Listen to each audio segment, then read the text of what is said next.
ፕሮፌሰር መሐመድ ሐሰን ተናስተልን መሳይ ወንድሜ እንደምን አለ? እንግዲህ ባለፈው ተገናኝተን በሰፊው በርካታ ነገሮችን ማንሳታችን ይታወሳል።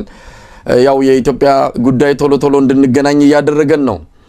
አሁንም ክስተቶች ተስተናግደዋል። አብይም 7 ዓመት ሞልቶታል። 7ኛ በዓለ ሲመቱን በኦሮሚያ ክልል ብቻ ማለት በሚቻል መልኩ ህዝቡ በድጋፍ ሰልፍ 7ኛ ዓመቱን እንዲያስታውስ አድርጓል። እስቲ ከ7ኛ ዓመቱ እንጀምርና ያለፉትን 7 ዓመታት በርሶ እይታ ምን አይነት ዓመታት ነበሩ? የአብይ አህመድ የስልጣን ዘመን እንዴት ነው ሊገለጽ የሚችለው? ፕሮፌሰር መሐመድ በጣም ጥሩ መሳይ። የአብይ የ7 ዓመት ሂደቱን እኔ በሶስት መልኩ ነው መከፍለው። ይሄ ሰውዬ እንደመጣ ከፍተኛ ህዝባዊ ድጋፍ የነበረው ሰው ነው። ለመጀመሪያ ጊዜ ኢትዮጵያ ውስጥ እንደዛ አይነት ድጋፍ ያጋጠመው ሰው ቢኖር እሱ ነው። ከዛም አልፎ ተርፎ ቀጠና ላይም ከፍተኛ ድጋፍ ያገኘ ሰው ነው። ከየት መጣ ይሄ ድጋፉ?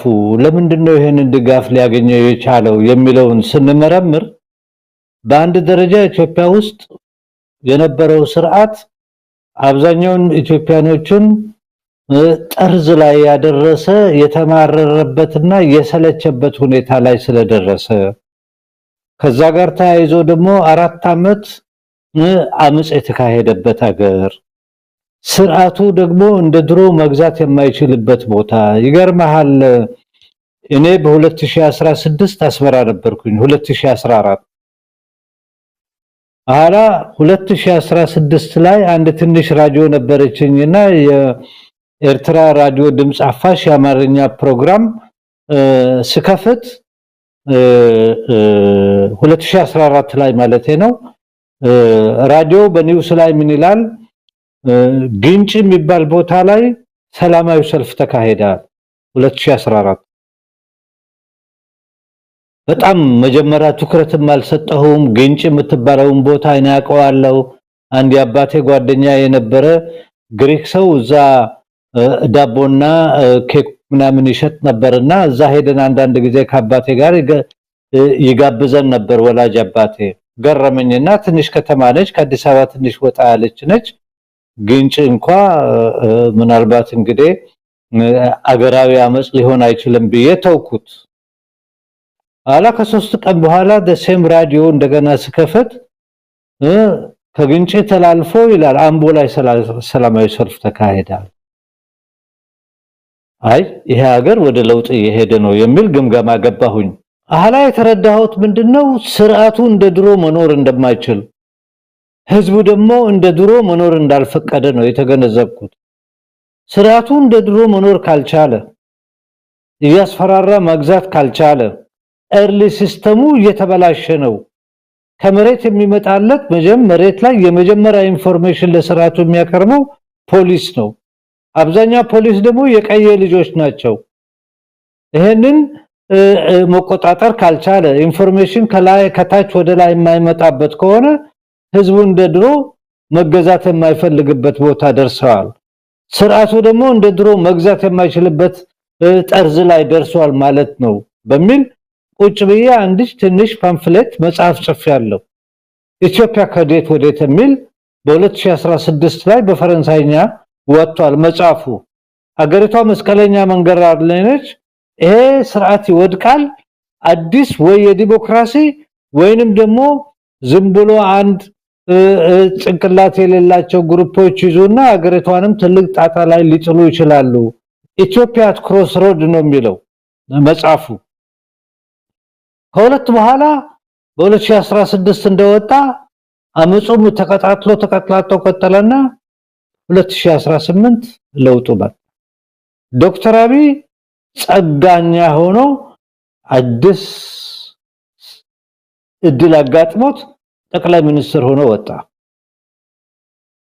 በዛን ጊዜ ሞላው የኢትዮጵያ ህዝብ ከየተኛውም ክፍል የወጡ ከየተኛውም የክላስ ወይም የመደብ ክፍል የሆኑ አብዛኛው ህዝብ ደገፉት። በጣም በኢትዮጵያ ታሪክ ውስጥ ለመጀመሪያ ጊዜ እንደዛ አይነት ፖፑላሪቲ ያገኘ ሰው አልነበረም በታሪክ ከዛም አልፎ ተርፎ ቀጠና ላይም ብዙ ድጋፍ አግኝቶ ነበር ይሄ ሰውዬ እንደዛ አይነት ድጋፍ ያገኘ ሰውዬ ዛሬ ምን ከንቲባ አረጋው የሚለው እንዴት ነው በ7 አመት ውስጥ የነበረውን ያንን ሁሉ ድጋፍ ስኳንደር አድርጎ ዛሬ ካዳነች አበበ ያልተለየ የአዲስ አበባ ከንቲባ ሆኖ ቀረ ምንድነው ይሄን ያመጣው ለምንድነው በአጭር ጊዜ ወትዛ ደረሰ ለሚለው እዛ ላይ ነው እኛ ማተኮር ያለብን እኔ ዶክተር አብይም በሶስት ክፍሉ ነው በከፍ አንደኛ ጸጋ አግኝቶ እድል አግኝቶ ያ እድልን ግን ወደ ትልቅ ስራ ላይ መስራት ሲገባው አቅም ስላሌለው በጣም ጠባብ ስለሆነ ራስ ወዳድ ስለሆነ አማጦ ጨረሰው አልፎ ተርፎም አገሪቷን ትልቅ ጣጣ ላይ ጣለ ሁለቱን አመት ተኩል እድል አጋጥሞት ወያኔ ባደረገው ትልቅ ስትራቴጂካል ሚስቴክና ጦርነት አብዛኛው የኢትዮጵያ ህዝብና አብዛኛው ለውጥ ፈላጊ ክፍል ከሱ ጋር አብሮ ቆሞ ነበር እኔም አንተም ከሱ ጋር አብሮ ቆመን ነበር ዩናይትድ ፍሮንት ላይ ግን ሰውየው በጣም ጠባብ የሚያስብ ሰው ነው ሶስት ጊዜ ጦርነት ሲያደርግ ወያኔ መጨረሻ ላይም ሲሸነፍ ተመያዘቻቸው በፊት በጨዋታቸው አሜሪካኖች መጥቶ ወደ ጅቡቲ ያስገብተው አንዳንዶቹም በዩጋንዳ ልከው የቀረውን ፕሪቶሪያ ሲያመጡ አሸናፊ የነበረ ሰው ነው ና ቢሉትም አይኔ መምጣት አልፈልግም እኔ ጊዜ አሁን ብዙ ነገር ስላለብኝ አልሄድም ብሎ ነገሮችን ማጓተትና እንትን ማለት ይችል ነበር አሜሪካቹም ሰልችቶ እዛ ሆቴል ያስቀምጧቸው ስደተኝነት ምንም ሰተው ያሰናብቱ ነበር ግን እሱ አክሮባቲስት ራሱን በጣም ወዳጅ ሆነ ባጭር የሚመለከት ስለሆነ አሸናፊ ሆኖ ነው ሄዶ የፕሪቶሪያን ስምምነት የፈረመው እሱ ግን ፕሪቶሪያን ስምምነትን በሌላ መልኩ ነው የተረገመው እኔ ወያኖችና ትግሮቹን ከፍዬ ግማሾቹን በራሴ በብቴ ውስጥ እጄ ቀስ ብዬ ትግራይ ውስጥ ያለውን ክፍል አዳክሜ በጎሳም በጎጥም በምንም በአውራጃም በቀበሌም ከፋፍዬ ትግራይን እቆጣጠራለሁ የሚል የራሱ ህልም አስቀመጠ ሁለት አመትም በዛ ላይ ተጫወተ በዛ ሶስቱ ጦርነት ጊዜ ውስጥ ፋኖ የሚባል ራሱን ሊከላከል የሚችል የአማራውን ህዝብ መከላከል አለበት የሚባል ፎርስ በዩናይትድ ፍሮንት ውስጥ ገባ እሱ ግን ዋንኛ ጠላት አድርጎ በልቦ ያዘው የአማራን ክልል መቆጣጠር አለብኝ አማራ ክልል ውስጥ ያለውንም ኢንፋሎት ቱ ሰርተን ኤክስቴንት የገባው ስለሆነ የአማራን ክልል ልክ ወያኔ እንደተቆጣጠረው በመስለኔ ካልተቆጣጠርኩኝ አደጋ ይሆንብኛል የሚል ስሜት ስለነበረው ፋኖን እንደ ጠላት አደረገና ሱሬውንም ጫማውንም ኮበቱንም ማስወልቃለሁ ብሎ ጥልቅ ብሎ የሁለት አመት ደርሶታል ተሸንፎ ትልቅ ችግር ላይ ነው ያለው ይሄ ሁለተኛው ክፍልና ሶስተኛው ክፍል ማለት ይችላል አሁን ያለበት ሁኔታ በዛም በሁለተኛው ክፍልና በሶስተኛው ክፍል ያንድ ጥገኛ ሀገር ሆኖ ትንሽ ዝም ግባም ማትባል ብር ያላት ሀገር ተነስቶ ባህር ያስፈልገኛል ብሎ ከሶማሌላንድ ጋር እሱ መጨረሻ ላይ ሳይሳካለት መክሸፉ አልፎ ተርፎ ደግሞ የመሬት አሽከር ሆኖ በሱ በኩል ለሱዳን አማጻኖች መሳሪያ የሚተላለፍበት በህደት ደግሞ ፋኖ እየተጠናከረ የአማራ ህዝብ በልዩ መልኩ እየተደራጀ በዚህ ጊዜ ለመጀመሪያ ጊዜ የአማራ ህዝብ ሰራተኛው ላባደሩ ወዛደሩ ገበሬው ወጣቱ ሴቷ ወጣ ለመጀመሪያ ጊዜ በአማራ ታሪክ ውስጥ ታይቶ የማይታወቅ ሞቢላይዜሽን ካፓሲቲ ፈጥሮ ሚሊተሪሊ ያሸነፉት እንዳውም እየተቀራረቡ ወደ ሌላ ደረጃ ላይ የደረሱ በጡበት አሁን ያለበት ሁኔታ መጨረሻ ላይ የሶስተኛው ክፍል ከጠቅላይ ሚኒስትርነት ወደ ከንቲባነት ተቀይሮ ከአዲስ አበባም ራሱ በሄሊኮፕተር እንጂ ከዛ በላይ አይወጣም የ7 አመቱ ሂደቱ እዚህ ላይ ነው የደረሰው መጨረሻውም ይሄንንም ከንቲባነቱንም ማጣቱ አይቀርም በአገሪቷ ሁኔታ በኢኮኖሚክ ሲቹዌሽን ኢኮኖሚክ ፖሊሲው ግብታዊ ላይ የተመሰረተ ህዝባዊ አመለካከት የሌለው በጣም ናርሲስና ጠባብ የሆነ ሰው ነው። አልፎ ከጎረቤቶቹም ከሌሎችም የኢትዮጵያ ህዝብ ጋር በጣም ቅራኔ የገባና አብዛኛው የኢትዮጵያ ህዝብም ባለበት የኢኮኖሚክ ሲቹዌሽን ምን አይነት ሙሲባ ነው የመጣብን ብሎ እክ ብሎ ከተፋው ጊዜው አልፏል። ስለዚህ ይሄ ሰውዬ ካሁን ወዲያ ምን ያህል ይቆያል የሚለው ላይ ነው መከራከር ያለብን እንጂ ይሄ ሰውዬ በኢትዮጵያ ውስጥ ያለው የፖለቲካ እድል በጣም የመነመነና መጥፋቱ አይቀርም። በጣም ሰልፊሽ የሆነ ለማንም ህዝብ ያልቆመ የራሱን ብልጽግና የሚብለው የጠፈጠፈው ድርጅት ምንም አቅል የሌለውና በሰፊ መልኩ መደብም አይደለም እንደ በነብ ልታየው አይችልም። አንድ መደብ ከሆነ ለመደቡ ጥቅም ሲል ይከራከራል፣ ይነጋገራል፣ ይደማመጣል። እሱ መካከል መከራከርን መደማመጥም የለም። ትንሽ እግዚአብሔር ቁጭ ብሎ ካልወደሳችሁኝ እንትን ካላላችሁኝ ፓርላማ ሲመጣ 7 ሰዓት ለራሱ ተዳግሮ ራሱን የሚያዳምጥ የህዝቡን ሁኔታ መለካት የማይችል አድማሱ ሰፊ ያልሆነ ሰው ነው።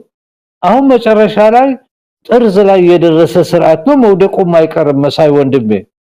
ይሄ ሰውዬ ከዛ ፖፑላር ሰፖርት አሁን በጣም የተጠላ ከዛም አልፎ ተርፎ ቀጠናው ላይ በጣም የተጠላ ሰው ነው። እኔ የሚገርምህ ትላንትና ነው ከኬንያ የመጣሁት። እኔ እሱ ስልጣን ላይ ሲመጣ በኬንያ በኩል አድርጌ ነው አዲስ አበባ የገባሁት መሳይ ወንድሜ። የገረመኝ ምንድነው ታክሲ ስትሳፈር ሌሎቹም ምንድነው ከየት ነው የመጣኸው? ኢትዮጵያዊ ነኝ።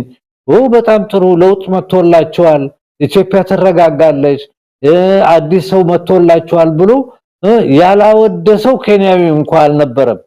እና የሚገርምህ ነገር አሁን ሲሄድ በጣም ከየት ነው የመጣኸው? ከኢትዮጵያ። በጣም የሚያሳዝን ሁኔታ ላይ ነው ያላችሁት፣ ችግራችሁ በጣም ተስፋፍቷል፣ እኛ እንደውም ፈርተናል፣ ኢትዮጵያ የሚባል ሀገር ሊፈርስ ይችላል። ይሄ ሰውዬ ባጭር ጊዜ እናንተ አንድ ነገር ማድረግ አለባችሁ፣ ኢትዮጵያን ትልቅ ያዋረደ ትልቅ ችግር ላይ የጣለ ሰው ነው የማይል ኬንያዊ የተማረም ያልተማረም የከተማ ሰው ታክሲ ሹፌር ይሁን የመንግስት ሰራተኛ ይሁን የፖለቲካ ክፍል ይሁን ምን ይል ሰዎች ብዙ አሉ። በጣም ከገረመኝ አንዱ ግን እኔ አንድ ሴናተር ኦሮሞኛ የሚናገሩ ሴናተር የነበሩ ሰውዬ የዛሬ 3 ወር ውስጥ ያናገሩኝ ነው የገረመኝ። እሳቸውና ሌላ 2 የኦሮሞ ፖለቲሻን የኬንያ ኦሮሞ ፖለቲሻን መሐመድ አሉኛው ይሄ ሰው መጀመሪያ ጊዜ ማርሰቤት የሚባል አካባቢ መርቶ አሉ የኬንያን ኦሮሞቹን ሰብስቦ በኦሮምኛ አነጋግሮን ነበር። እሺ እንዴት ነው ብዬ ጠየቅኳቸው። የሚገርም ነገር እኛ እንደመጣ በኦሮምኛ አነጋግሮን እኔ እንዳውም አንድ ጥያቄ ጠይቄው ነበር። ምንድነው የርሶ ግምገማ ብዬ ስጠይቃቸው አይ እኔ ያኔ ነው ይሄ ሰውዬ ለዚህ ትልቅ አቀር ብቁ አለመሆኑን የተገነዘብኩት። ከዛን ጊዜ ጀምሮ ነው ስለሱ እኔ ምንም እንዳልሰማ የወሰንኩት። ሌሎቹም እንደዛ አሉ። እንዴት እንደዚህ ልትነቆቻላችሁ? አብዛኛው የኢትዮጵያ ህዝብ እኮ በደስታ ነበር የደገፈው። እኛም እናየው አሉ የኬንያ ሰዎች በመሆናችን ትልቅ አገር ኢትዮጵያ የሀገር ጎረቤታችን የቀጠናው ትልቅ አውራ የሆነች ሀገር ይሄ በዚህ ጭንቅላትና በዚህ አስተሳሰብ ሊመራ እንደማይችል ስለምናውቅ ነው። ይሄ ሰውዬ ጨቅላ ነው፣ ራሱን በጣም የሚወድና ነገሮችን ሲምፕል በሆነ መልኩ ነው የሚያየው ብሎ ነው የነገሩኝ። አሁን ሴኔተሩን ሳገኛቸው ይሄው አፍርሶላቸው የለም ወይ? እኛ ያኔ ነው የነቃነው። ምክንያቱም ከኬንያ መሬት ላይ ተነስተን ኬንያ ውስጥ የነበሩ ያሉትን የፖለቲካ እንትን ስንመረምር በዛ ምርመራ ነው እሱን ብብቱን ስንለካው ምንም አይነት ተራ የኬንያ ፖለቲሻን ያለውን ስልት የሰለጠነ አነጋገር እንኳን እንደሌለው የተገነዘብነው ነው ያሉት። በጣም ነው እኔ የገረመኝ። ግን ስነግራቸው ሞላው ኢትዮጵያ ህዝብ ስለሰለቸው በዛ ባለፈው ስርዓት በጣም ስለተቀየሙና የነበረው ዘረኝነት የነበረው አድለውነት የነበረው ጭቆና ሰፊ ስለነበረ ከማንም ይሻላል አንድ አይንም ቢኖረው ብሎ ነው ሰፖርት ያደረጉት ብዬ ነገርኳቸው። አይ ኤርሊ ዋርኒንግ ሲስተማቸው ትክክል አይደለም፣ ይሄ ሰውዬ እንኳን ያንን ሀገር ለመምራት መንደር መምራት የሚችል አቅም የለውም ነው ያሉት። በአቅም ነው የደመደሙት። አቅም የለውም፣ አድማሱ ሰፊ አይደለም፣ ቀጠናውን አያውቁም ኢትዮጵያንም የሚያውቅ አይመስልንም ነው ያሉት ከአብይ ጋር ለውጡንም አብረው ያመጡት አብረውም የሰሩት የብልጽግና የነበሩ በተለያየ መልኩ ከፍተኛ ስልጣን ላይ የቆዩ ሰዎችም የሚሰጡት ምስክርነት አሁን እርሶ ካሉት ጋር የሚገናኝ ነው ወይም ደግሞ የኬንያው የምክር ቤት አባል ሴናተር ካሉት ጋር የሚገጣጥም ነው አብዛኞቹ የሚጋሩት ነገር አብይ አቅመ ቢስ መሆኑን ነው ምንም አቅም የለውም ችሎታ የለውም እንደተባለው አይደለም ሀገር ይቅርና የሆነ እንደ መንደር ወይም ቀበሌም ለመምራት የሚያስችል ቁመናም ብቃትም እንደሌለው ይገልጻሉ በጣም አቅመ ቢስነቱን ነው ሁሉም አጉልተው የሚያነሳው ነገር ግን አሁን 7ኛ አመቱ ላይ ብዙ ችግሮች ካሉበትም ግን እንደው የሚጠቀስ አንድ ሁለት እንኳን ጠንካራ ጎን መምዘዝ እንችላለን ወይ እነሱ ከተናገሩት እንነሳና አንዳንድ ጊዜ ስለምንቃወም ብቻ ሳይሆን እንደው የተወሰነ ጠንካራ ጎን የለውም ወይ በእነሱ ጫማ ውስጥ ሆነን የምናያቸው አንዳንድ ነገሮች አሉ ለምሳሌ ብዙ ጊዜ የሚጠቅሱት አለ እሱ ባይመጣ ኖሮ ኢትዮጵያ ገደል ትገባ ነበር ከጫፍ ላይ የደረሰችን ገደል ልትገባ የነበረችን ሀገር ነው የመለሳት በሚልም ነጥብ ሊሰጡት ይሞክራሉ አሁን 7ኛ አመት ላይ እሱ ራሱ የገለጸው ነገር አለ አረንጓዴ አሻራን አሳክተናል የህዳሴ ግድብን ሪቫን ከምንቆርጥበት ዋዜማ ላይ ደርሰናል አንዳንድ የሱ ካቢኔ አባላት ወይም ደግሞ የብልጽግና አመራሮች ደግሞ ኢትዮጵያውያን ወደ አዲስ የተሳትፎ ፖለቲካ እንዲገቡ አድርገናል በፊት ሁሉ ነገር ዝግ የነበረን አሁን ፖለቲካ ባይተዋር ሳይሆን የሚሳተፉበት እንዲሆን አድርገናል ይላሉ እንደው እዚህ ላይ ማስተያየት መስጠት ይቻላል እንደው ትንሽ እንኳን ባለፉት 7 አመታት አብይ በዚህ መልካም ጎኑ ሊጠቀስ ይችላል ብለው የሚያምኑት ነገር የለም ፈጽሞ አብይ እንዳውም አገሪቷን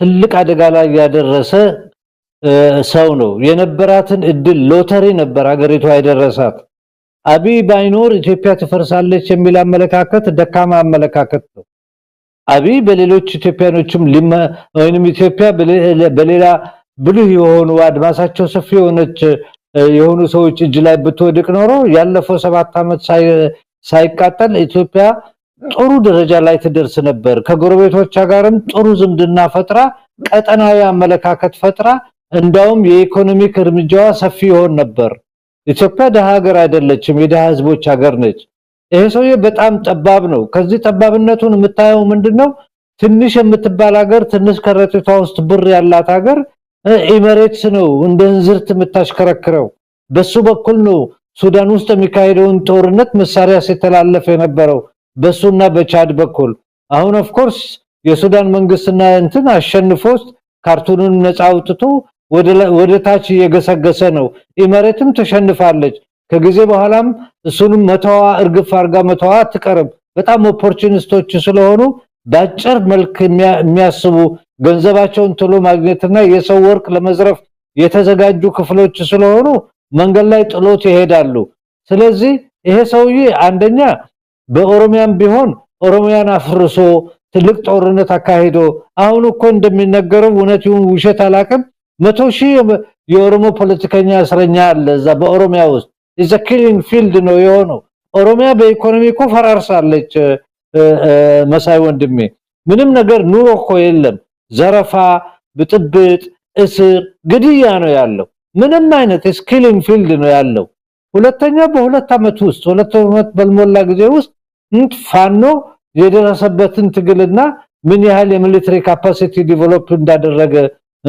ጦሩ በየቀኑ የፈረሰበት ትላንትና ወዲያም እኮ ራሳቸው ኦላ የራሱን የያዙትን ጦር እንደ ግዝቤት ለህዝብ ሲያሳዩ ነበር ይሄ ሰውዬ የተኛውን አካባቢ ነው የሚያስተዳድረው ምንድነው አዲስ ያመጣው በማጭበርበርና ጥቂት ሰዎች አጠገቡ ገዝቶ በማስቀመጡ ኢትዮጵያን ወደፊት ሊመራ ይችላል የሚል ግምት የለኝም እኔ ግምቴ ይሄንን ማመት ለመጨረሱ ተራጠራለሁ አንደኛ ለቀጠናው አደገኛ ነው ሁለተኛ ለኢትዮጵያም አደገኛ ነው ባጭር ጊዜም ደግሞ ይሄ ሰውዬ ከዛ አካባቢ መነሳት አለበት ኢትዮጵያ አዲስ ጅምር መጀመር አለባት የኢትዮጵያ ህዝቦችም ይሄንን ያቃሉ ምንም አይነት እነዚህ ወፈሩ ድመቶች አጠገቡ ካሉ በስተቀር አብዛኛው ኢትዮጵያዊ በምንም መልኩ ይሄ ሰውዬ ጠጠር የምታክል እንኳን ሲቹዌሽን ቀይሯል ማለት አይቻልም ስለዚህ እኔ የምለው ምንድነው አሁን ለውጥ ዋዜማ ላይ ነን ያለነው። አገሪቷ አርግዛለች። አንድ ልጅም መውለዷ አይቀርም። ውህደቶቹ መምጣታቸው አይቀርም። ለዚህ ነው የትግራይ ውስጥ ያለ ሁሉ ዝም ብሎ ከድሮ አመለካከትህ ውጣና ራስህን አንተንም ሊያጠፋ ያደረገው ሁሉ የውሸት ፕሮቶሪያ ጥንቆላህን ትተህ እንደውም ወደ ራስህ ተመልሰ ከአማራና ከፋኖ ጋር ያለውንም ግንኙነትና ወንድማማችነትን አጠንክረ ቢቻል ደግሞ ዩናይትድ ፍሮንት ፈጥረ ከዛም አልፎ ተርፎ ከወንድሞች አፋርህ ጋር ተስማምታ አንድ ዩናይትድ ፍሮንት ፈጥረ ማንኛ ጠላታችን አዲስ አበባ ላይ ያለው ስርዓት ያቢ መሆኑን በዚህም ደግሞ ማብዛኛው ኦሮሞቹ ይሄንን ተገንዝቦ ኦላም ተገንዝቦ በዚህ ትልቁ ዩናይትድ ፍሮንት ውስጥ ከገቡ ያቢ ስልጣን ባጭር ጊዜ ይተናል። ይሄ ነው የሚያስፈልገው። አገሪቷ ፕሮፌሰር መሐመድ ሐሰን ይገባኛል። እኛም በተለያየ መልኩ እንደርሱ አይነት ሌሎችንም ባለሙያዎችንም አነጋግረናል። መቼም ሁሉ ነገር መጥፎ አድርጎ መውሰድ የሚቻልበት ስርዓት ነው። አንድም ጥሩ ነገር ለማግኘት ብዙ ነገሮችን መፈተሽ ያስፈልጋል። እነሱ የሚናገሩትንም መመርመር ያስፈልጋል። ለምሳሌ ከሚናገሯቸው ነገሮች ውስጥ አንዱ ይሄ የወል ትርክት ልናመጣ ነው። ኢትዮጵያ ውስጥ አንድ ትርክት ብቻ ነው ያለው። ያን ትርክት ቀይረን የወል ትርክት ሁሉም ኢትዮጵያዊ ሁሉም የኢትዮጵያ ብሔር ብሔረሰብ የኔ ነው የሚለው ትርክትን እየቀረጽን ነው። እሱን በማምጣት ረገድ ይሄ ስርዓት ትልቅ ሚና ተጫውቷል የሚል ነገር ያነሳሉ። ይሄም እንደ አንድ አዎንታዊ ጎን እንዲታይላቸው ይፈልጋሉ። በሌላ መልኩ ደግሞ የተለያዩ የመዝናኛ ሎጆች ተሰርተዋል። እነ ጎርጎራ፣ እነ ሀላላ ኬላ፣ እነዚህ ኢትዮጵያውያንን የሚያስተሳስሩ የኢትዮጵያ አሻራዎችን የምናይባቸው ናቸው። ይሄ ደግሞ የዚህ አብይ አህመድ ውጤት ናቸው ብለው በዛም ነጥብ እንድንወስድ ይፈልጋሉ። ከዚህ አንፃር አብይ አህመድ ባለፉት 7 ዓመታት ከሚጠቀስባቸው በርካታ አሉታዊ ገጽታዎቹ ባሻገር ምንም ነገር መልካም የለውም ብለን በአራት ነጥብ መዝጋት እንችል ይሆን? እንደው ትንሽ አይናችንን እንድንገልጥ ይገፋፉናል። ግን አይናችን ማየት ተስኖት ነው ወይስ ምንም ነገር ስለሌለ ነው? በጣም ጥሩ። አማራ ክልል ውስጥ አሁን የአማራ ክልል ተማሪዎች ትምህርት ቤት አይሄዱም። ሆስፒታል ክሊኒክ የላቸውም። በድሮን እየተገደሉ ነው። ትግራይ ውስጥ የነበረውን ባጀት አቁሟል። ነዳጅም አይሄድም። በየቦታው ያለው የህዝቡ ደህንነትና ሰቆቃ በጣም መልቲፕላይ ያደረገ እንትን ያለ አገሪቷ አብዛኛው ህዝቧ ከደህንነት ወላል በታች ነው። ይሄ ሰውዬ ትላንትና እኔ አገር አበራለሁ ስንዴ ማበቅላለሁ ብሎ የውሸት ስንዴ እንትን ብሎ የተሰጠውን ስንዴ ጆንያ ቀይሮ ሲሸጥ የነበረ ሰው ነው። መናፈሻ መስራት ማለት እኮ ሀገርን ማሳደግ ማለት ነው። ሀገር ማለት እኮ ህዝብ ነው። ህዝቡ ጤና ጥበቃ ሲኖረው፣ ህዝቡ ቢያንስ 2 ጊዜ መብላት የሚችልበት፣ ልጆች በሰላም ትምህርት ቤት የሚሄዱበት፣ አዛውንቶች በክሊኒክና መድኃኒት የሚያገኙበት፣ ድሮን የሚመቱበት ያለውን ገንዘብ ወደ ጦር ወደ ድሮን ወደ ምናምን ነው ያሸጋገረው።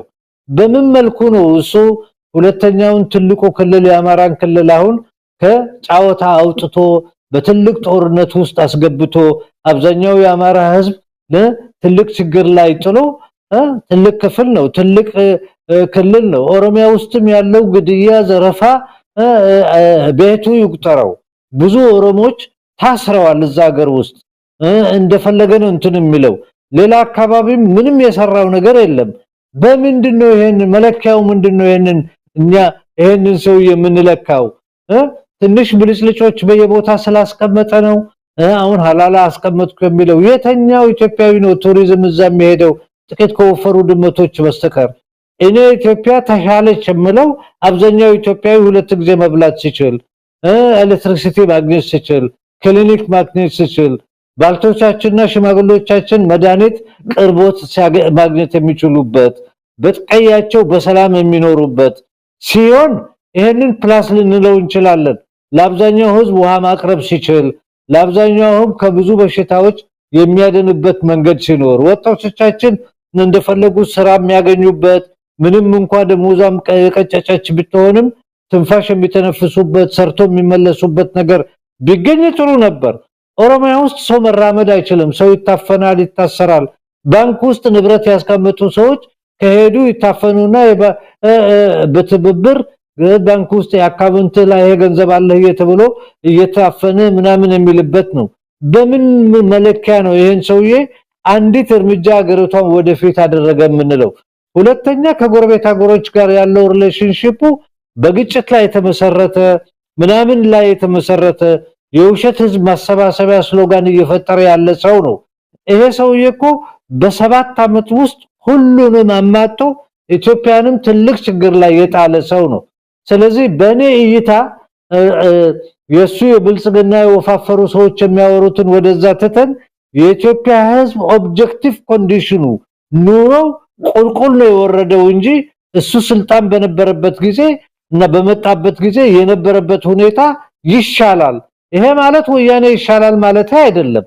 ከዛ የበለጠ ኢትዮጵያ ህዝብ የሚገባው ከዛ በተሻለ መጠን ኢኮኖሚውም ኑሮም የሚሻሻልበት ቦታ መድረስ ሲገባው አሁን ያለበት ሁኔታ በጣም የሚያሳዝን ነው። ብዙ ሚዲያዎችም እኮ ይጽፋሉ በዛ።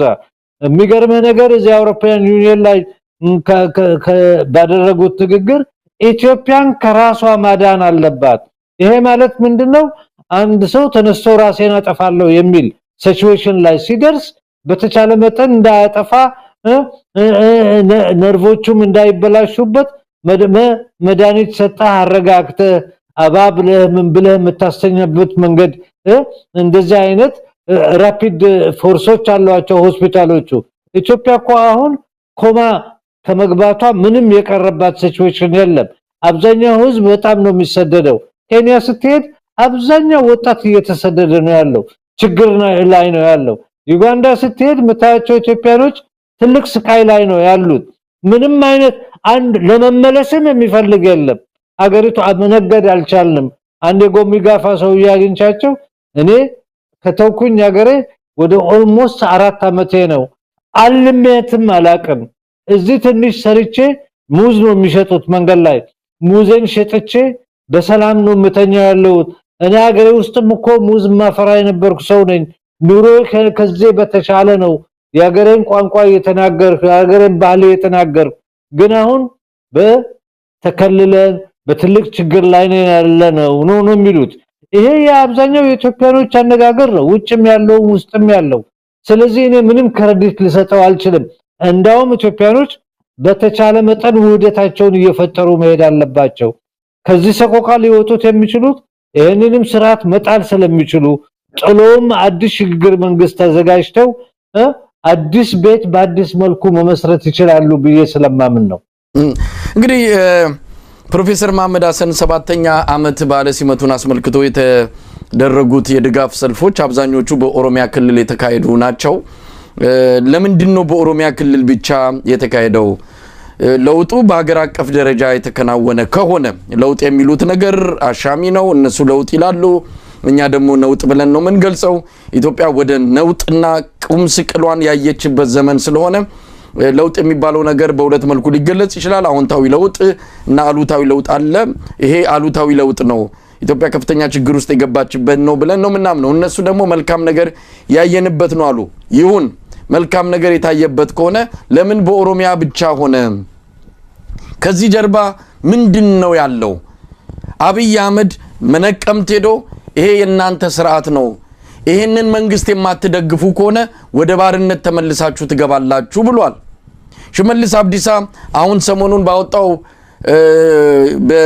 ምንድነው በማህበራዊ ሚዲያ ላይ ባወጣው አንድ መልእክት ላይ ይሄን ስርዓት መጠበቅ የኦሮሞ ህዝብ ኃላፊነት ነው ብሏል። በዝዋይ ከተማ በባቱ ያው በተካሄደ አንድ ሰልፍ ላይ የባቱ ከተማ ከንቲባ የተናገሩት አለ። ቤተ መንግስት ያለነው እኛ ነን፣ 4 ኪሎ ያለነው ማን ነው? እኛ ነን ብለዋል። እንዲህ አይነቱ ነገር ምንን ያሳያል? አብይ አህመድ ሰልፎቹን በሌሎች አካባቢዎች ማካሄድ ይችል ነበር፣ የብልጽግና ካድሬዎችን ትእዛዝ ሰጥቶ። ነገር ግን በኦሮሚያ ብቻ እንዲካሄድ ለምን ተፈለገ? ምንድነው ከዚህ ቁማር ጀርባ ያለው ነገር? በጣም ጥሩ። በመጀመሪያ ደረጃ በየአካባቢ ያለው የነበረው ህዝባዊ ሰፖርትን አማጦ ጨርሷል። አሁን ያለው የእናቱ ቀሚስ ውስጥ መደበቅ ብቻ ነው። ያ ቀሚስ የሚባለው ደግሞ ስለደበቅበት የፈለገው ቀሚስ ኦሮሚያ የሚባለው ነው። ለኦሮሞቹ ማስፈራሪያ ልክ የኦሮሚያን ፕሬዝዳንት ከዚህ በፊት እንደተናገረው ኮንፊውዝ and convince የሚለው አሁን ያቺ ፎርሙላና ያቺ ጥንቆላ ተጠቅለላ ኦሮሚያ ውስጥ ገብታለች። አሁን የኦሮሚያን ህዝብና ኦሮሞቹን ማስፈራሪያ ነው።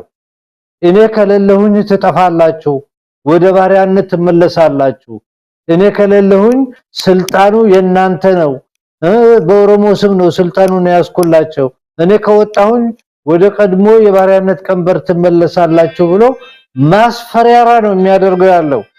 ግን ኦሮሚያ ውስጥ ጦርነት ሲያካሄድ የነበረው ሲያርሳቸው የነበረው ሲገላቸው የነበረው እሱ ነው። ኦሮሞቹን ማታለል በዚህ አይችልም።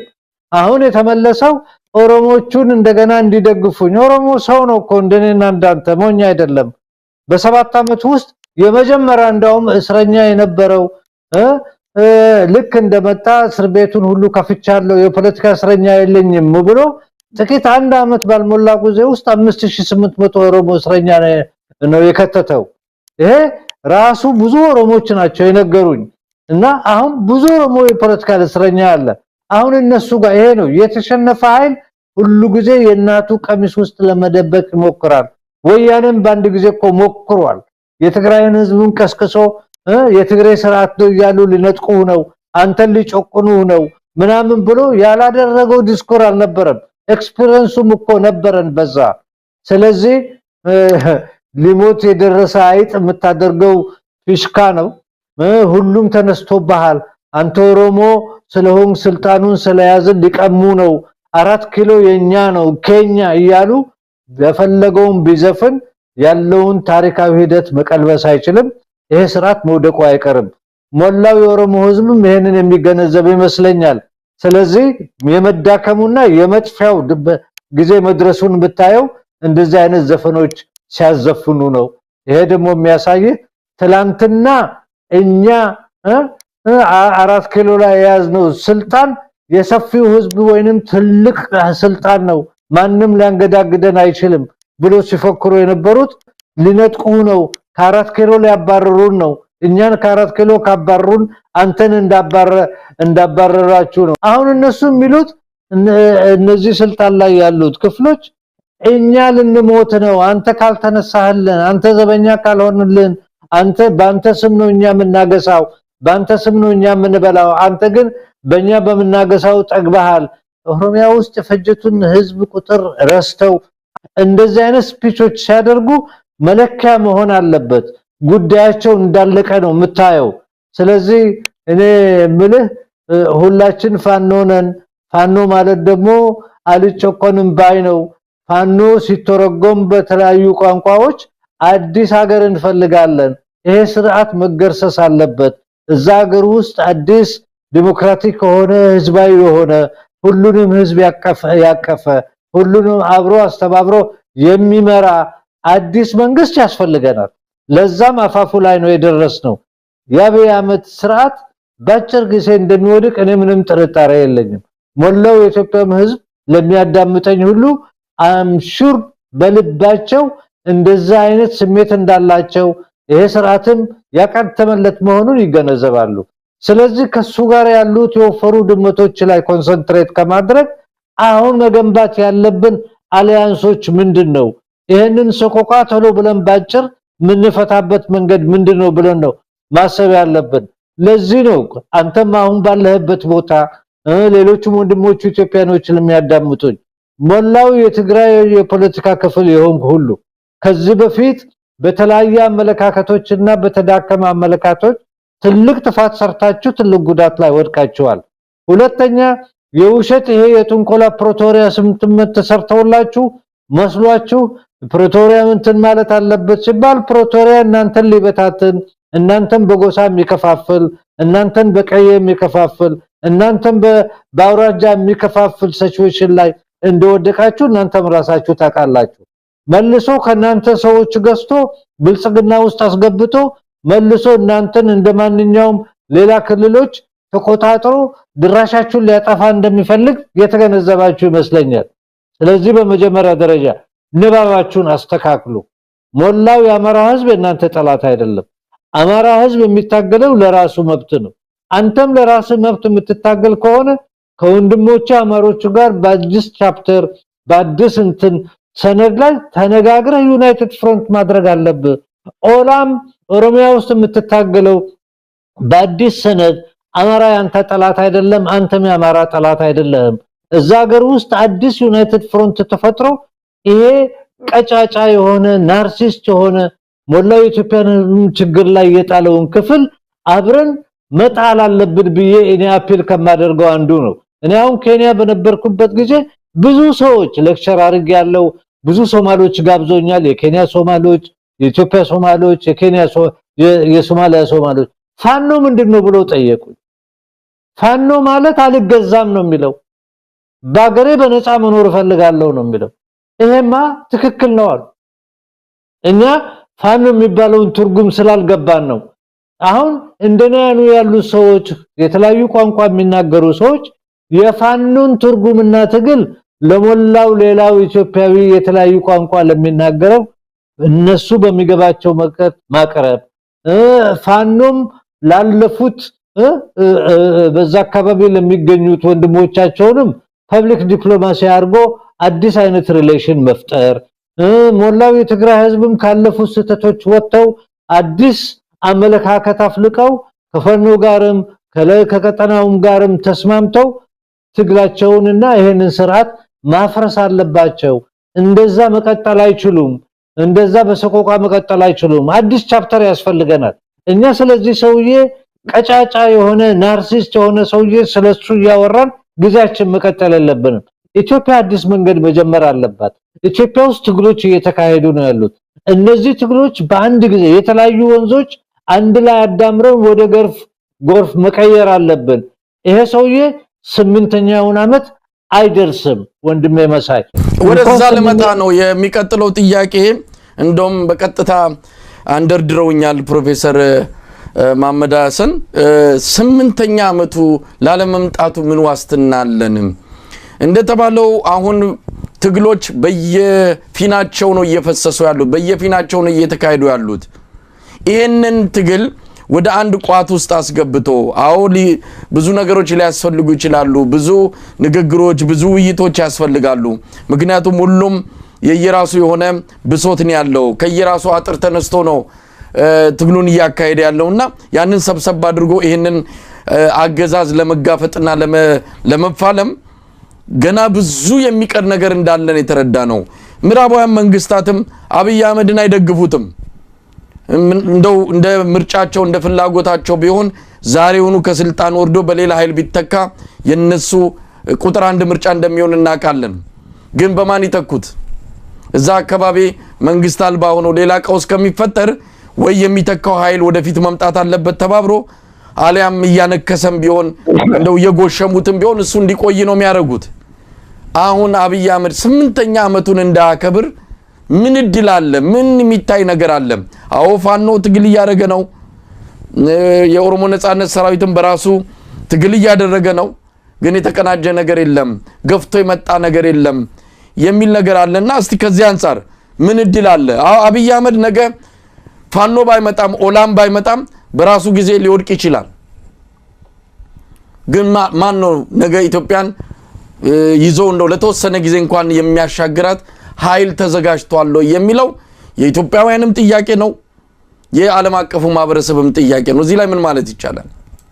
በጣም ጥሩ። እኔ የምለው ምንድነው እኛ አሁን መስቀለኛ መንገድ ላይ ደርሰናል። የፋኖ ትግል ኦልሞስት 2 አመቱ ሊሞላው ነው። በአማራ ክልል ላይም እያሸነፈና ጠንካራ የሆነ መጥቷል የሞላው አማራ ህዝብ ትግል። ይሄ የሞላው አማራ ህዝብ ትግል ትራንስሌትድ መሆን አለበት፣ መተርጎም አለበት፣ ለሌላው የኢትዮጵያ ህዝቦች መቀረብ አለበት። ከሌላ የኢትዮጵያ ህዝቦች የተውጣጡ ለውጥ የሚፈልጉ ተራማጅ ዲሞክራቲክ ኃይሎችም አሁን ነው የነሱ ስራ የሚጠበቀው። እኔ እንደ አንድ ኢትዮጵያዊ እንደ አንድ ሶማሊኛ ተናጋሪ ኢትዮጵያዊ ፋኖ ማን ነው የሚለውን እኔ ለተወለድኩበት ህዝብና በቋንቋ ችግር ምክንያት በአማራ ክልል ላይ የሚካሄደውን ትግል ሊያውቅ ያልቻለበት ምክንያት ሊገነዘብ ያልቻለበት ምክንያት ታሪካዊ ሂደቱን ስለማያውቅ እንደኔ አይነት ያሉ ሰዎች ማስተባበርና ማስተማር የኔ ግዴታ ነው። ኦሬዲ እኔ አሁን ጀምሬያለሁ። ኬንያም ሄጄ ኬንያ ከሄድኩበት አንደኛው ስራዬ በተከላላ ሶማሊኛ የሚናገረው ህዝብ አንደኛ ከኔ አካባቢ የመጡ ሁለተኛም ከከፍተኛው የሶማሌ ህዝብ ቀጠና ላይ ያለ ፋና ምንድነው ይሰማሉ። ምንድነው ፋኖ መሐመድ ራሳቸው ነው ጋብዞኝ እኔ እዛ ሄድኩት። የተለያዩ ሰሚራኖችም ሰጥቻለሁ። ይሄማ ለመብቱ የሚታገል ህዝብ ነው። እንደዛማ ከሆነ እኮ ከኛ የሚለይ አይደለም። እኛም ልንደግፋቸው እንችላለን። ንቃታቸውን እያንዳንዱ ከኦሮሞ አብራክ የተወለደውም የራሱን ህዝብ ማንቃት አለበት። እያንዳንዱ ኢትዮጵያዊ ኮንትሪቢዩሽን ማድረግ አለበት። ያለ ኮንትሪቢዩሽን ገነት መግባት አይቻልም። አንድ ክፍል ብቻ ደም እየፈሰሰበት አንድ ክፍል ብቻ ጠመንጃ ይዞ እየተታገለ ምናምን የሚያልቅበት ምንም ምክንያት የለም። ከዛም አልፎ ተርፎ ለወንድሞቻችን የትግራይ ሰዎች ማስተማርና መግለጽ ግዴታ አለ። የተከተሉት መንገዶች ብዙዎቹ እነሱንም ትልቅ ጉዳት ላይ የጣለ ጥፋትም ላይ የጣለ ህዝባቸውንም የትም ያላደረሰ ትልቅ ችግር ላይ ነው የጣለው። ሞላው የአማራ ህዝብ የትግራይ ህዝብ ጠላት አይደለም። እሱም ራሱ አሁን ጭቁን ነው፣ ትልቅ ችግር ላይ ነው ያለው። ስለዚህ ለነሱም ቁልጭ ባለመልኩ በወንድማማችነት በአድማስ ሰፊነት ማስተማር ግዴታ አለብን። እኔ የራሴ ግዴታ አለብኝ። የፋኖን ትግል ሁላችንም ፋኖ ነው ስል የፋኖ ትግል ምንድነው? ለምንድነው የተነሳው? አብዛኛው ሶማሌ ይሰማል። ፋኖ እና ካንተ ጋር የሚያደርጉት ውይይት በአማርኛ እጥረት ምክንያት ብዙ ላይገባቸው ይችላል። ይሄንን ማስተርጎም የፋኖን ትግል ብቻ ሳይሆን የራሳችንም ትግል ስለሆነ የኛ ህዝብ ደግሞ እዛ አካባቢ ላይ የሚካሄደውን የወንድሞቹን ትግል ማቅረብ እንደኔ ላሉ ሚሊተንት ለሆኑ ተማር ለሚሉ ብዙ ቋንቋ የሚናገሩ ክፍል ኃላፊነት አለበት። ከዛም አልፎ ተርፎ ስዳማም ይሁን ወላይታም ይሁን ከምባታም ይሁን ዝም ብለህ ጫፍ ላይ ቁጭ ብለህ ኢትዮጵያዊ ነህ። ኢትዮጵያ ውስጥ ለውጥ የምትፈልግ ከሆነ ያንተንም ድርሻ ማድረግ አለብህ። ካንተ ጋር እየወጡ መነጋገር አለባቸው። የሚዲያ ሰዎችም እናንተ እየቆረቆራችሁ በየቦታው ሲዳማው ምንድነው የሚሰማው? ወላይታው ምንድነው የሚሰማው? ከምባታው ምንድነው የሚሰማው? ሀዲያው ምንድነው የሚሰማው? ይሄንን ትግል እንዴት ነው የምታየው? ትግሉ ካልገባው ለምን እንደሚታገሉ ማስረዳት የሁላችን ኃላፊነት ነው። አሁን የደረስንበት ቦታ አድማስ ማስፈር ነው። ሚዲያውም አድማው ስሙን ማጥፋት አለበት። ህዝቡም አድማሱን እንዲያሰፋ ማድረግ አለበት። እኔ ወስኛለሁ እንደ አንድ ኢትዮጵያዊ ሶማሊኛ የሚናገር እንደ አንድ ኢትዮጵያዊ ሌላ ቋንቋዎች የሚናገር የራሴን ኃላፊነት ወስጄ በራሴ ትግልን እየቀጠልኩ ነው ያለሁት። ፋኖ ትርጉሙ በሶማሊኛ ምንድነው? ስለምንድነው የሚታገለው? አንዳንዶቹ ጥያቄያቸው የሚመጡት እውነት ነው ወይ አማሮቹ ማም ተመልሶ ይሄ ያቢ መንግስት የሚያደርገው ፕሮፓጋንዳ የድሮው ክፍል ተመልሶ ስልጣን ለመያዝ ነው ብሎ ጠየቁኝ። ድሮብስ ቢሆን አማራው መቼ ነው ስልጣን የያዘው? የአማራ ፕሬዝዳንት ጫማም የለውም። የአማራ ፕሬዝዳንት መድኃኒትም አልነበረው። መቼ ነው አማራ ይሄን ነገር ያስተዳድረው? ጥቂት አማርኛ የሚናገሩ የወፈሩ ድመቶች ከረባት የለበሱ ከፈረንጅ ጋር ተዛምደው ያንን ሀገር አስተዳድረው ይሆናል። ሞላው የአማራ ህዝብ ግን በዛ ማስተዳደሩበት ጊዜ ድንብሎ የሚያገኘው ጥቅም የለም። ዛሬም ጫማ የለውም። ዛሬም መድኃኒት የለውም። ዛሬም ልጆቹ በድሮን ይገደላሉ። ዛሬም ልጆቹን በሰላም ንጹህ ውሃ የለውም። 10 ሚሊዮን አማራ ህፃን፣ ሴት፣ ወንድ፣ አሮጊት፣ ሽማግሌ በትራኮማ በሽታ አኮርዲንግ ቱ ወርልድ ሄልት ፕሮግራም አይናቸውን ይጠፋል ተብሎ ወጥቷል። ይሄ ጥናት ነው፣ ውሸት አይደለም። አማራ ትልቁ የኢትዮጵያ ክፍል ነው። ምንድነው ያገነው? መቼ ነው የአማርኛ ተናጋሪ ከረባት የለበሰው አማራውን ገነት ያስገባው? መቼ ነው ያስገባው? ውሸት። ይሄንን እኛ ለህዝቦቻችን ቁልጭ ባለመልኩ እያንዳንዱ ሶማሌ ይሄንን እንዲረዳ የኔ ግዴታ ነው። ውሸት ነው። እንዳውም ከሚገርምህ ነገር በአንዳንድ ሲቹዌሽን ከአማራ ህዝብ ጫማ ካለበሰው የሶማሌ ህዝብ ኑሮ ይሻላል። ይሄንን በኤግዚቢት ታስቀምጥላቸው ይችላል።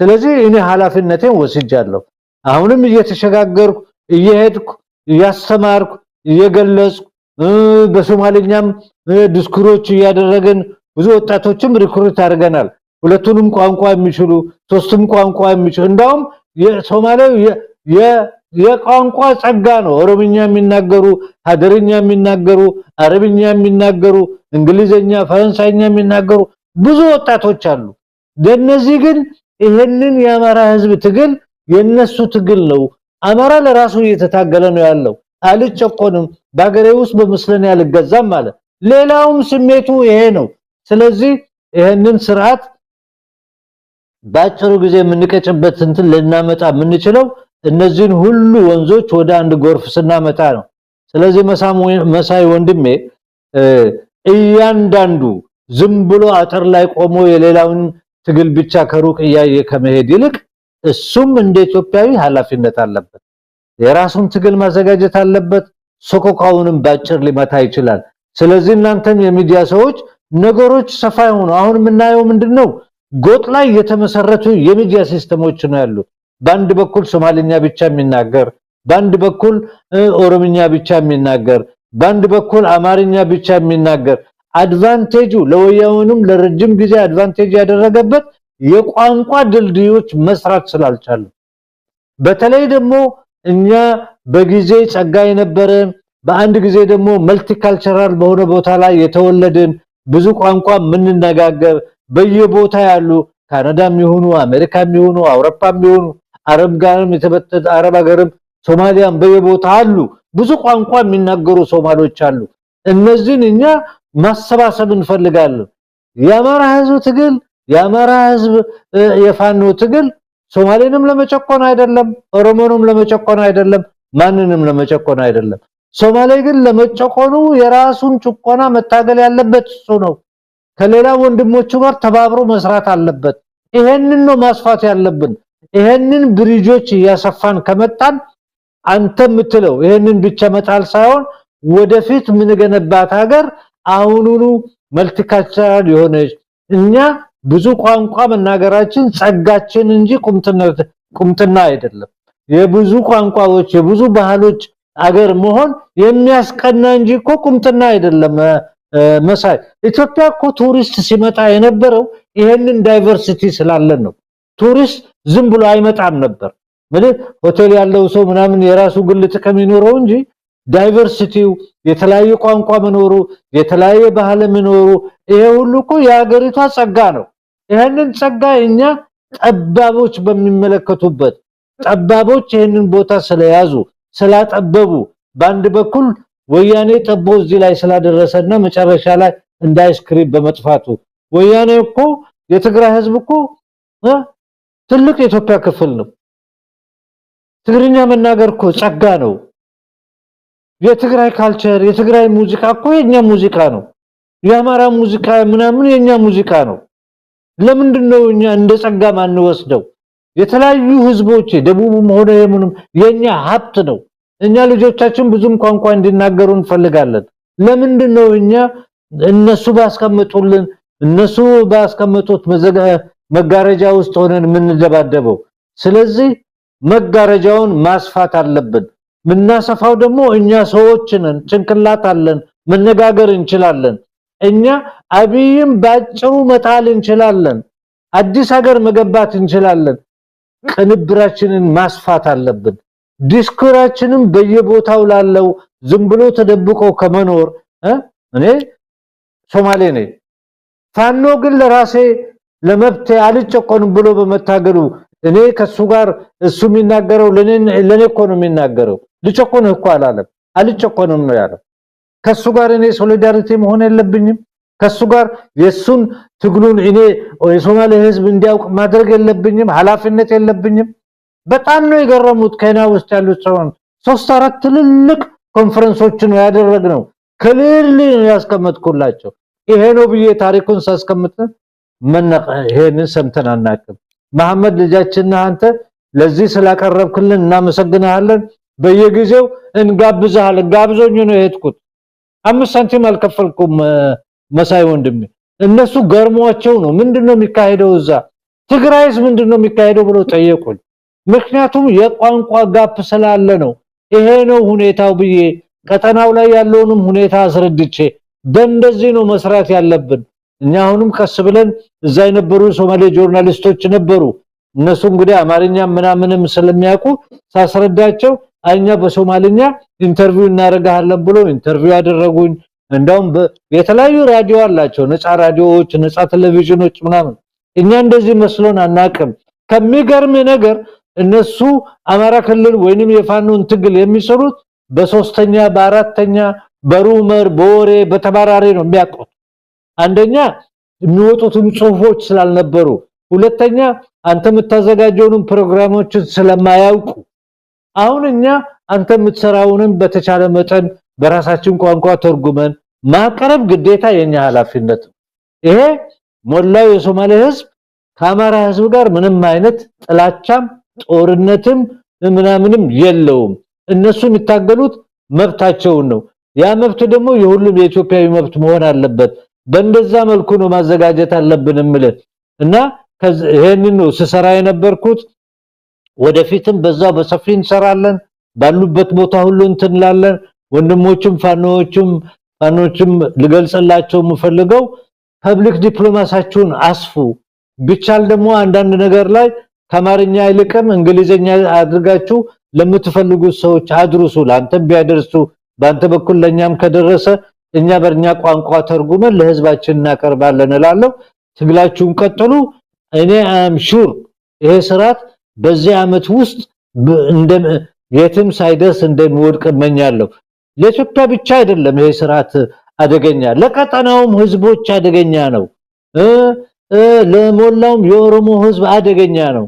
ስለዚህ መተባበር አለብን። አሁን የደረስንበት ቦታ ወደ ትብብርና ወደ አዲስ ሽግግር ምንራመድ መሆን አለበት። ቮካል ሆነን ሳንደብቅ የኔ ቁስል አይደለም የሁላችን ቁስል ነው። አማራ ትልቅ የኢትዮጵያ ህዝብ ክፍል ነው። አማራ ተጨቆነ ኢትዮጵያ ሰላም መኖር አይችልም። ሲምፕል እዛት በምንም ሂሳብ የሚቀመጥ አይደለም። የውሸት ደግሞ ትርክቶቹ መፍረስ አለባቸው። ለዚህ ነው ለወንድሞቼ የትግራይ ሰዎች ይሄ ያለፈውን እናንተንም እዚህ ደረጃ ያደረሰውን የውሸት ትርክት እና የሞተ የሸተተ ትርክት ወደ ገና አስቀምጡ። ሞላ አማራ የእናንተ ጠላትም አልሆነም፣ ወራዎቹም ማያቅም፣ ከእናንተ ጋርም እንደውም በብዙ ከሌላው በለጠ የሚቀር በሃይማኖት ባህል በምግብ አበላል በመናምን የሚቀርባችሁ ናቸው። ስለዚህ ዝም ብላችሁ የውሸት ዘፈን ከምታደርጉ ወደ ሀቅ ተመልሳችሁ ሪያሊስቲክ ሆናችሁ ከሞላው አማራ ህዝብ ትግል ጋርም ተዛምዳችሁ አብረም ሆናችሁ ከሌላውም ከአፋር ጋር ተዛምዳችሁ ከሌላውም እንትን አንድ ላይ ሆናችሁ ይሄንን ሀገር አንድ ላይ ሆነን ነፃ ማውጣት እንችላለን የሚል እምነት አለኝ። ለሞላው የኢትዮጵያ ህዝብም ውጭ ያለው ሁሉ ማቀርበው ሁላችንም ፋኖ ነን፣ ወደድክም ጠላ። ፋኖ ማለት በአማርኛ ሌላ ቃል ይኖረዋል፣ አልገዛም፣ እኔ በቤቴ ባሪያ አልሆንም የሚል አመለካከት ነው። በሶማሊያም ፋኖ አስቀምጠን በሌላም ቋንቋ አስቀምጠን ትርጉሙ ይሄ ነው፣ ከዚህ ውጭ አይደለም። ይሄንን ለሞላው ህዝቡ ማቅረብ አለብን ባይ ነኝ። ፕሮፌሰር መሐመድ ሀሰን አሁን ያቀረቡት መልእክት አሁን የተናገሩት ቁጭ ብዬ በደንብ ምንም ሳላቋርጦት ነው የሰማሁትና እውነት ለመናገር እንደርሱ አይነት ምሁር እንደርሱ አይነት እንዲህ አይነት በጣም ወቅታዊ የሆነ መድኃኒት የሆነ ለኢትዮጵያ መልእክት የሚያስተላልፍ ምሁር እንዲበረክትልን ነው ምኞታችን። እንደዚህ አይነት መልእክት ነው ጆሮአችን መስማት የሚፈልገው።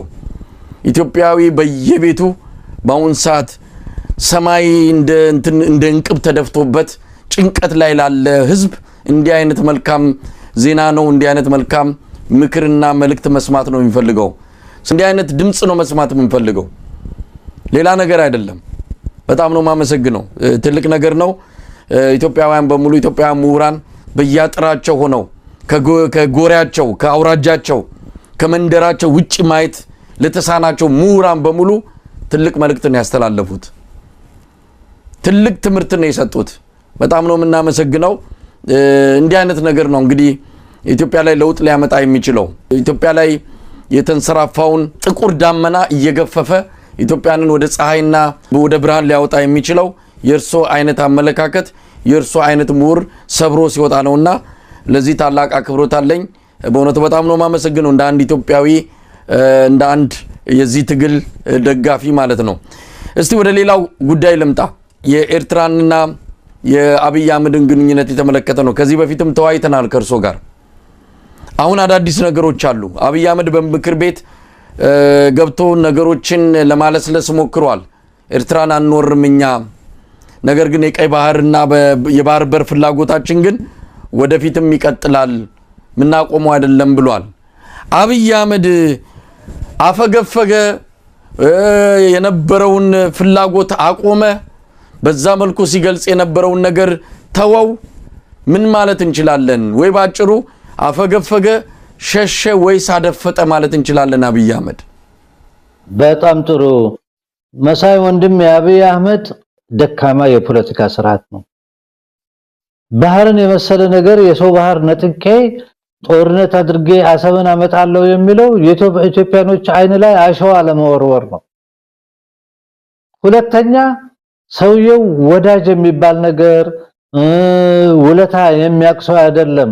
ወያኔ እኮ አዲስ አበባ ድረስ መጥቶ እሱም ከሚተኛበት ቦታ አንስቶ እሱንም ልጆቹን ገሎ መረን ላይ አንጥፎ መወርወር ይችል ነበር ኤርትራኖች ባይኖሩለትና ሌሎቹም ፋኖና ሌሎቹም ዩናይትድ ፍሮንት ባይኖሩለት። ይሄ ሰውዬ ሞሞሪው ወይንም የማሰብ ሁኔታው በጣም ጠባብ ነው። መሳይ አንተም ራስህ ታውቃለህ፣ እዛ ነበርክ፣ ሁኔታውን ታውቃለህ።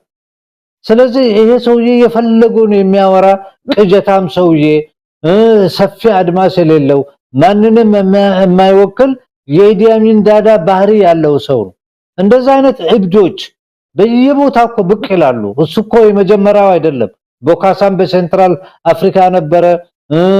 ኢዲ አሚንም ገልብጦ ዩጋንዳን እንትን ብሎ ዩጋንዳን መጨረሻ ላይ ምን አይነት ሲቪል ወር አድርጎ እኛ አሁን የዩጋንዳ ፕሬዝዳንት ዩዌሪ ሙሴቬኒ ስልጣን ያዙት ለ30 ምናምን አመት ትግል ገብቶ ምናምን ብሎ እንደነ ኢዲ አሚን ያሉ ሰዎችን አባረው ጥለው ነው ስልጣኑን ያዙት።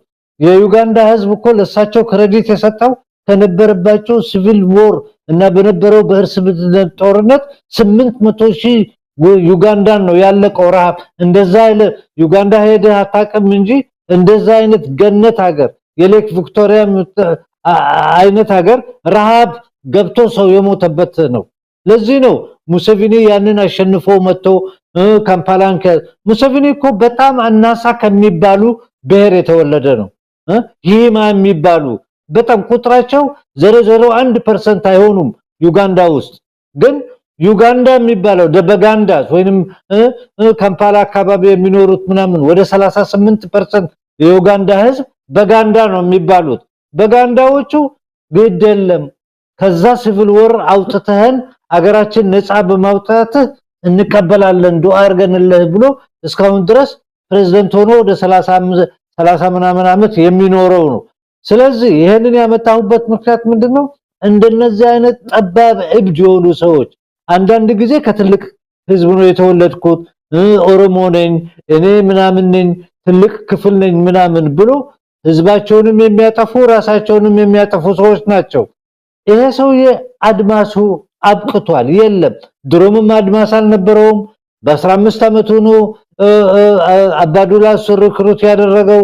ከዛው ይሄ ሰውዬ ጭንቅላቱ በጠቅላላ የመረጃ ጭንቅላት ነው። አንሳ ካስገቡት በኋላ ዓለም ሁሉ በመረጃና በቅጥፈት የሚመራ ይመስለዋል።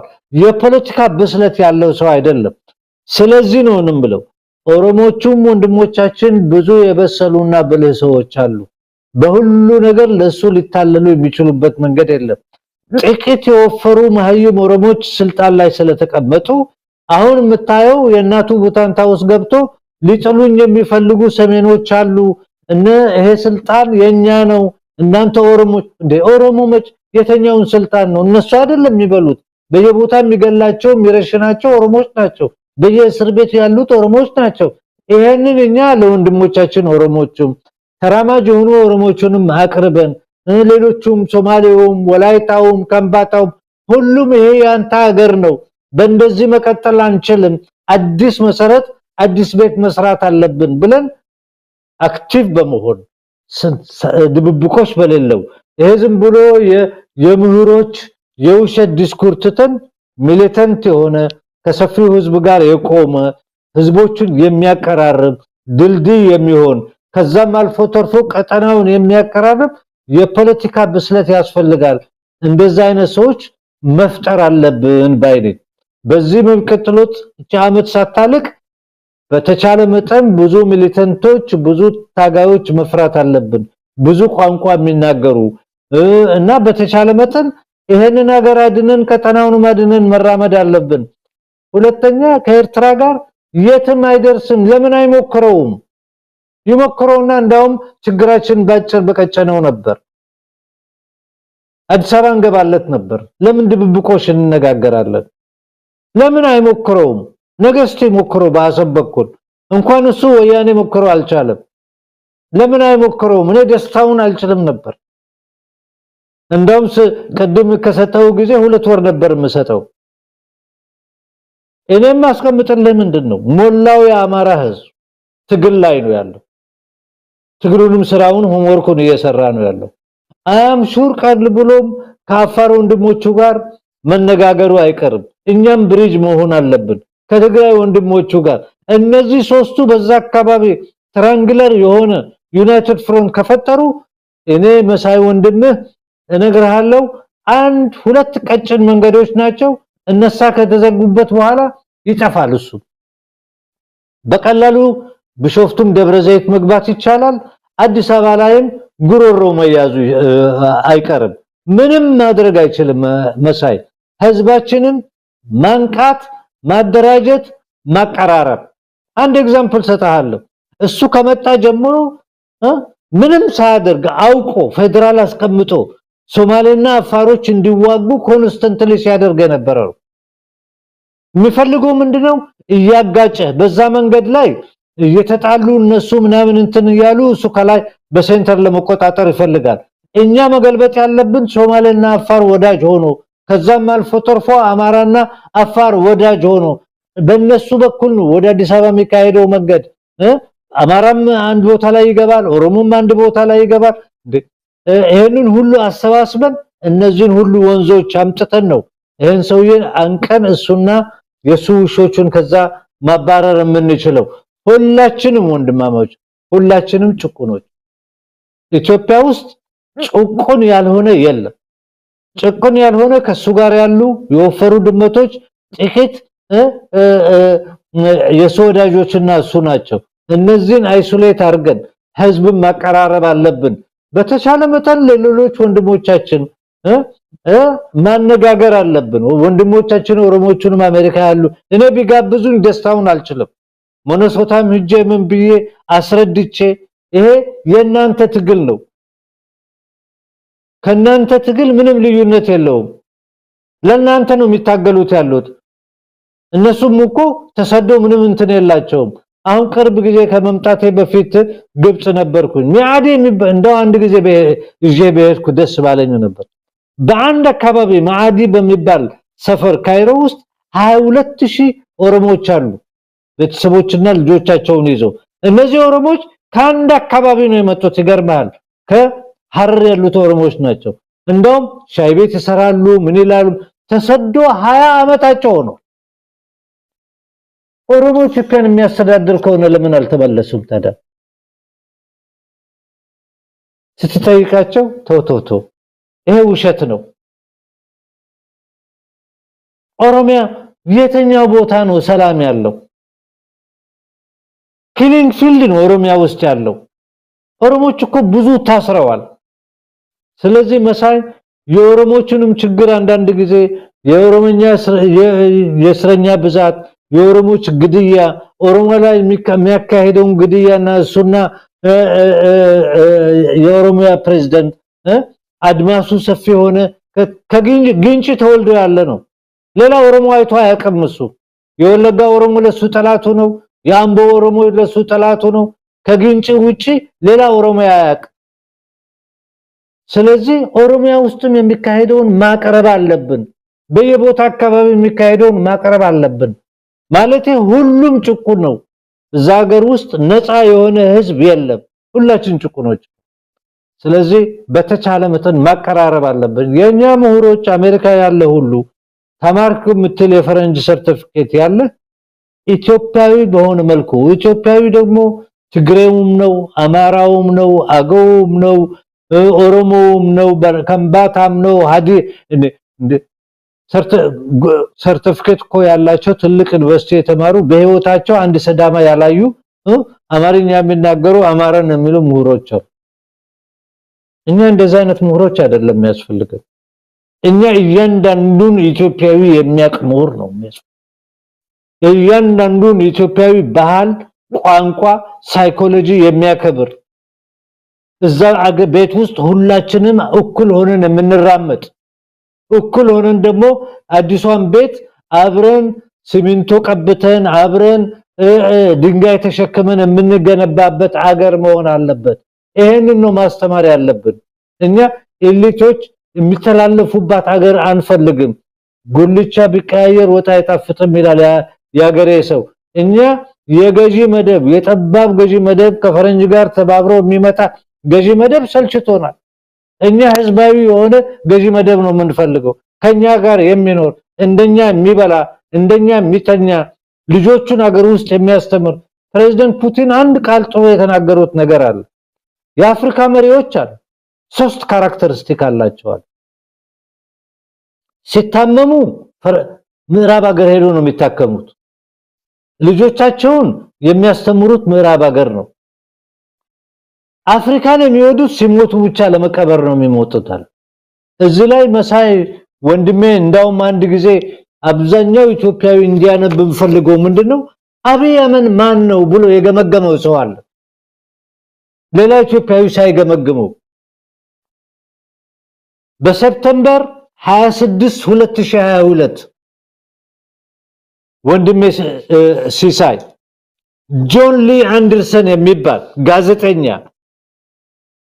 የኒውዮርከር ጋዜጠኛ ኢትዮጵያ መጥቶ ጠቅላይ ሚኒስትሩን አነጋግሮ ጠቅላይ ሚኒስትሩ በሄሊኮፕተር በየቦታ አዙሮት ምናምን 30 ገጽ በላይ ጽሁፍ አውጥቷል ሌላው ኢትዮጵያዊ ወንድሜ እድል ያለ እባክህ ቋንቋ ፈረንጅ ቋንቋ ምታቅ ይሄንን ዶክመንት በሰፕቴምበር 26 2022 ላይ ነው የወጣው ጆን ሊ አንደርሰን የሚባለው ሰው ነው ይሄ የቼጌቫራን ቢዮግራፊ የጻፈ ሰው ነው ታይትሉ ይገርማል ወንድሜ መሳይ ምን አለ መሰለ the palace gate አለው ታይትሉ ከዛው is the prime minister of Ethiopia rebuilding his country or tearing it apart ሊገነ ይሄ ሰውዬ ሊገነባ ነው ወይስ ሊበታተነው ነው ብሎ አስቀምጧል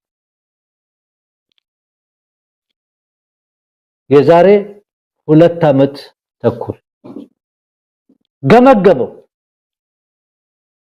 ይሄንን መገምገም የማይችል አሁንም ያንቀላፋ ምሁር ካለ እንግዲህ ይሄ የራሱ በሽታ ያለው ካልሆነ በስተቀር ኢትዮጵያ ውስጥ ያለውን ሁኔታ የተገነዘበ አይመስለኝም ስለዚህ አዲስ የሆነ የሚዲያ አዲስ የሆነ የዲስኩር አዲስ የሆነ ህዝባዊ ትግል የምንቀሰቀስበት አጀንዳዎች ነው አሁን የሚያስፈልገን ከአንደኛ ህብረ ብሔራዊ የሆነ ቅስቀሳ ሁለተኛ ቀጠናዊ የሆነ ቅስቀሳ እንዲኖር ፈልጋለሁ እንዳልኩህም እንዳው ወንድሞቼ ሶማሌዎችንም እንዳውም ቴሌፎኖችን ሰጥቻለሁ አማርኛ የሚችሉትን ደውሉለትና አነጋግሩት እስቲ እናንተም ደግሞ የሚመስላችሁን ከሱ ጋር ኢንተርቪው ያርጋችሁ እኛ ሁሉም ሰው እንዲመጣ ነው የምንፈልገው ተደባብቀን መኖር አንችልም ቁልጭ ባለ መልኩ ሁሉም ኃላፊነቱን መወጣት አለበት መሳይ ብቻ ኃላፊነቱን ተወጥቶ ሌላው የማይወጣ ከሆነ